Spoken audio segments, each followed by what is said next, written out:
What's up, guys? Welcome back to Roxy Streyer's Bedroom Reviews, and today I brought in my first man to talk about, you guessed it, First Man. I'm Roxy Streyer, that's Ben Bateman. You guys might know him from Action Movie Anatomy or The Schmodown. He's the boss. Bruce Springsteen wants his nickname back, by the way. It's a good nickname. Pretty good. And we just saw First Man. Ben, what are your thoughts? This was an interesting movie. I thought, on the whole, I really liked it. It's interesting watching an actor of the caliber of Ryan Gosling in the peak of his career, his like awards career, sort of, the roles that he decides to take. We'll remember this 5 to 10 years as the heart of probably his like prime, so to speak. So obviously playing Neil Armstrong, it's swinging for a grand slam. And I think he really did get that grand slam. Sports references, am I right? He is very talented. I don't think we've seen him in a role quite like this so far, so I was very impressed with him. Claire Foy, who plays his counterpart, his wife in the movie, was different than we've seen her on The Crown, but I have to say, there's something about her in this movie that is relatively unlikable, and I think that's a character choice, and she's doing that on purpose.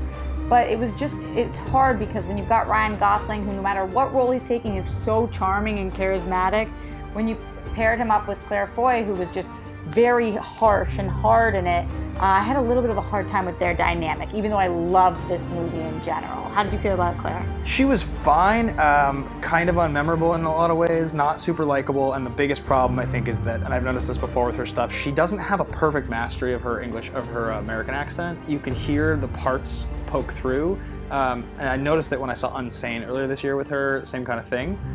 It's good enough, but yeah, she didn't stand out in this film for me. As a pretty massive Friday Night Lights fan, how did you feel Kyle Chandler did in this movie? Great, obviously. The problem with Kyle Chandler is that he doesn't get that much to work with in a lot of roles like this. He's given a lot of just say things sternly, and just say it like this, and move on to the next scene. Yeah, I was actually surprised with how little of the film he was in, but when he was there, he has a presence. I feel the same way about Jason Clarke, who I thought did a really good job.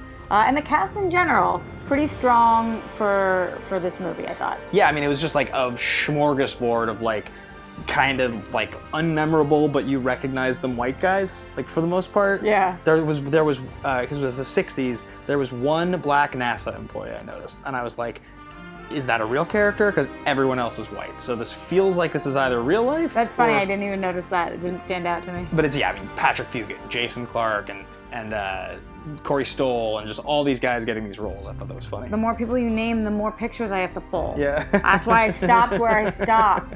How do you feel this stacks up compared to any of the other astronaut movies or space movies that we've seen to date? And just as a quick side note, during the movie, I turned to Ben and I said, what's that thing called that astronauts use as a vehicle? And I answered correctly and moved on. That's not what happened. I was like, a spaceship? And then we remembered, it's a rocket. It's a rocket ship, guys. Sorry, you can go ahead and answer my question now. Yeah, I mean, I think the answer to the question is we've seen a lot of astronaut movies and a lot of these deep space movies, and the ones that are based in reality, even if they end with some alien thing at the end, there's always that vastness of space that is a backdrop for the film, how kind of cold, quiet, and menacing it would be to go out into space. And I think that was communicated really well in this one. It was much more artistic than, say, an Apollo 13, but much less sweeping than, say, an Interstellar or Contact. So it felt kind of nuts and bolts in a lot of ways. I felt like they really hit home on the experience of loss and how challenging it is to be an astronaut, and especially at that time, how against the space program so many people were, and how, looking back, hindsight's 2020, and we're all in support of the fact that we landed on the moon, but that was not necessarily the case at the time. So that was really interesting, and I was glad they put that in there. Another huge part about this movie, obviously, Damien Chazelle coming into this. We know him from Whiplash, we know him from La La Land, really high stakes. Do you feel like this is one of his best directorial pieces? Different than his first two. His first two films employed music as such an important part of the film. Obviously Whiplash being about a drummer and then La La Land being a musical, so this is a departure from what he's comfortable with. As a young director, for this to be his third best film, which I think it is, it's a pretty darn good achievement as your third best film. It was trying something different. I felt it was a little long, and I thought that he stayed with his themes and his moments, that quietness of loss. as a little too much of the film. The film revolved around that one theme so much that at one point I checked my watch and it was a little bit like, there's 45 minutes left. Very different, but I much prefer this compared to Gravity or Interstellar. So, you know, watch out, some big name directors. Damien comes. Anyway, that's our review for First Man. If you want to see more of Ben's stuff, he has his very own Patreon. I do, the Team Action Patreon, patreon.com/teamaction. Andrew Guy and I from the Schmodown and Action Movie Anatomy. We do fun stuff every single week.